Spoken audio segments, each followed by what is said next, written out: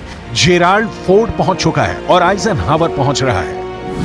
Eisenhower strike किस्म का युद्धपोत है जो परमाणु हथियार, अत्याधुनिक फाइटर जेट और रेडार सिस्टम से लैस है। अमेरिका की इसके जरिए हिजबुल्लाह या ईरान को चेताने की कोशिश है। अमेरिका इजरायल की यारी की कहानी भी बहुत दिलचस्प है लेकिन उसकी डिटेल आगे, क्योंकि दुनिया भर के एक्सपर्ट को इस वक्त चिंता सता रही है कि रूस यूक्रेन युद्ध में एक देश ही परमाणु शक्ति संपन्न है। फिलिस्तीन इजरायल युद्ध में तो कई परमाणु शक्ति संपन्न देश एक साथ टकरा सकते हैं। उसके बाद क्या होगा? मंथन जारी है, यूएन खोला है, यूरोपियन यूनियन विचार कर रहा है। ईरान अमेरिका का आमना सामना टालने की तैयारी शुरू हो चुकी है लेकिन इस बीच ईरान से लेकर लेबनान तक खोल रहा है। और इस समय युद्धपोत जेराल्ड फोर्ड पहले से पूर्वी भूमध्य सागर की निगरानी कर रहा है। और अब एक और महाशक्तिशाली अमेरिका का युद्धपोत इजरायल के सपोर्ट के लिए पहुंचने वाला है। अमेरिका के सामने भी अब स्पष्ट हो चला है कि इजरायल के पक्ष में खड़े नहीं हुए तो ईरान, हमास और हिजबुल्लाह के साथ मिलकर इजरायल को बड़ा नुकसान पहुंचा सकते हैं। अमेरिका खुलकर फ्रंट पर खेल रहा है और ईरान के राष्ट्रपति इब्राहिम रईसी भी पीछे नहीं है। कहा जा रहा है कि अमेरिका इजरायल और सऊदी अरब के बीच दोस्ताना संबंध स्थापित कर ईरान को अलग थलग करना चाहता था। ईरान इस वक्त जिस हमास के समर्थन में उतरा है उसकी आवाज बंद करना चाहता था, लेकिन इस बीच ईरान ने खेल खत्म कर दिया। हमास ने इजरायल को घर में घुसकर मारा और अब इजरायल हमास को उसके घर में घुसकर मार रहा है। अमेरिका इस काम में इजरायल के साथ खड़ा है। अमेरिका के रक्षा मंत्रालय का कहना है कि हिजबुल्लाह या ईरान को हमास से हाथ मिलाने से रोकने के लिए अमेरिका ने दूसरा युद्धपोत भेजने का फैसला किया है। दूसरा परमाणु संचालित युद्धपोत भेजकर अमेरिका ने हमास आतंकवादी समूह के समर्थकों को एक मजबूत संदेश भेजा है और यह सुनिश्चित किया है कि यह संघर्ष गाजा से पश्चिम एशिया के अन्य हिस्सों तक न फैले। अमेरिका युद्ध रोकने की कोशिश कर रहा है या युद्ध भड़काने की सूरत में इजरायल के समर्थन के बहाने ईरान को हमेशा के लिए खामोश करना चाहता है। ये तो एकदम सीधी सी बात है। जो 2 एयरक्राफ्ट कैरियर अमेरिका ने इजराइल भेजे हैं, भूमध्य सागर में उनकी तैनाती युद्ध वाली कहानी ही बयां करती है। अब हम आपको बताते हैं जिनमें से एक आइजनहावर एयरक्राफ्ट कैरियर परमाणु ऊर्जा से ये लैस है, मतलब यूएसएस आइजनहावर परमाणु ऊर्जा से लैस है। 3D रडार से लैस इसकी जंगी जहाज में टारगेट को इंटरसेप्ट करके नष्ट करने की क्षमता रखता है। इसकी ऊंचाई है 244 फीट यानी 74 मीटर। इसकी रफ्तार 56 किलोमीटर प्रति घंटा है। आइजनहावर पर एडवांस फाइटर तैनात हैं। इस पर 56 फाइटर जेट और हेलीकॉप्टर तैनात किए जा सकते हैं। ये इसकी क्षमता है। इसी के साथ में ये वही वॉरशिप है जिसने खाड़ी युद्ध में अहम भूमिका निभाई थी। आइजनहावर में 1977 से अमेरिका नौसेना में है, तो आप समझ गए होंगे कि कितना महत्वपूर्ण है ये एयरक्राफ्ट कैरियर जो अमेरिका की ओर से भेजा गया है। अमेरिका के पास दुनिया का सबसे शक्तिशाली नौसैनिक बेड़ा है। अमेरिका इसकी ताकत का एहसास पूरी दुनिया को कराता रहा है। इजरायल के साथ अमेरिका के खड़ा नहीं होने की दशा में इजरायल का अस्तित्व बच पाएगा कहना मुश्किल है, क्योंकि इजरायल पर ईरान जैसे देशों की गिद्ध दृष्टि जमी रहती है। ईरान जैसे देश अब तक कबूल नहीं कर पाए हैं कि अरबों के बीच एक यहूदी देश बसा है। यही कारण है कि हमास और हिजबुल्लाह जैसे संगठनों को खाद पानी देकर ईरान उन्हें पालता रहा है और यही वजह है कि अब अमेरिका अपनी हैसियत दिखा रहा है।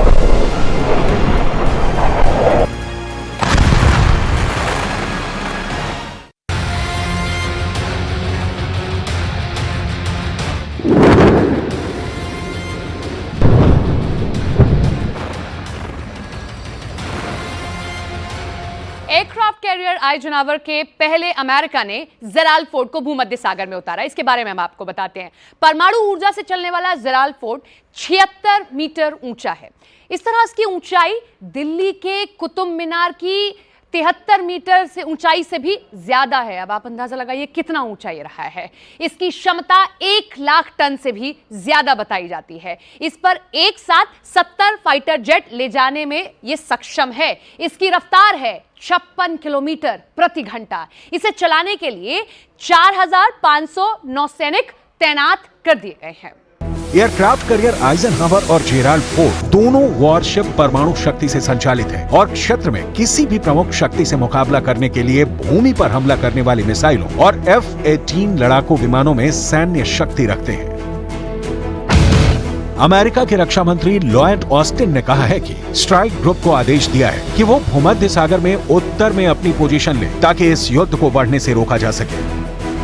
इजरायल युद्ध नहीं फैलने से रोकने की बातों के बीच समंदर और आकाश दोनों में सुपर एक्टिव है। इजरायल गाजा को मिट्टी में मिला रहा है और अमेरिका समंदर और आसमान से उसकी निगरानी कर रहा है। समंदर में इजरायल को अमेरिका का सपोर्ट दिखा, अब आसमान में देखिए।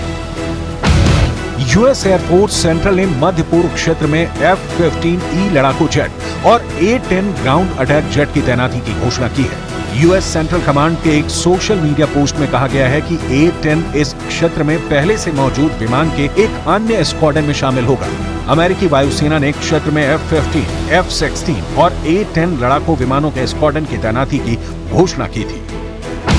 अमेरिकी बल की स्थिति में वृद्धि इजरायल की सुरक्षा के लिए संयुक्त राज्य अमेरिका की दृढ़ प्रतिबद्धता और इस युद्ध को बढ़ाने की कोशिश करने वाले किसी भी राज्य या गैर राज्य को रोकने के हमारे संकल्प का संकेत है। इजरायल कहां जाकर रुकेगा और अमेरिका ईरान या हिजबुल्लाह को कब तक रोक पाने में कामयाब होगा, इस पर फिलहाल मंथन ही किया जा सकता है, क्योंकि कम से कम अभी तो कोई पक्ष रोकने वाला नहीं दिख रहा है। ईरान और अमेरिका के हित इजरायल और फिलिस्तीन के मुद्दे पर आकर अटक गया है। अमेरिका के प्रतिबंध से बौखलाया ईरान चाहता है कि वो अमेरिका को अपनी ताकत का एहसास कराए, जिसके पास परमाणु बम भी है और बेहतरीन ड्रोन भी। ईरान को यह भी लगता है कि अगर वो इस युद्ध में कूदता है तो अरब देशों के अलावा चीन और रूस भी उसका साथ देंगे। ये सही है कि ईरान अमेरिका से टकराया तो जंग होगी, वो रूस यूक्रेन महायुद्ध से भी बड़ा, विनाशक और मौतों वाली होगी। लेकिन इसके बीच का सच है कि दोनों युद्ध भड़का रहे हैं। ईरान हमास या हिजबुल्लाह का साथ नहीं छोड़ सकता, तो अमेरिका भी इजरायल को धोखा नहीं दे सकता। अभी उसके दो युद्धपोत ही समंदर में उतरे हैं। जरूरत पड़ी तो अमेरिका भूमध्य सागर को अपनी नौसैनिक शक्ति से मत देगा, लेकिन समस्या यह है कि ईरान अपना परमाणु बम लेकर सिर्फ इतराता रहेगा, या इजरायल के अंत के लिए ईरान के राष्ट्रपति इब्राहिम रईसी भी कोई बड़ा फैसला ले सकते हैं।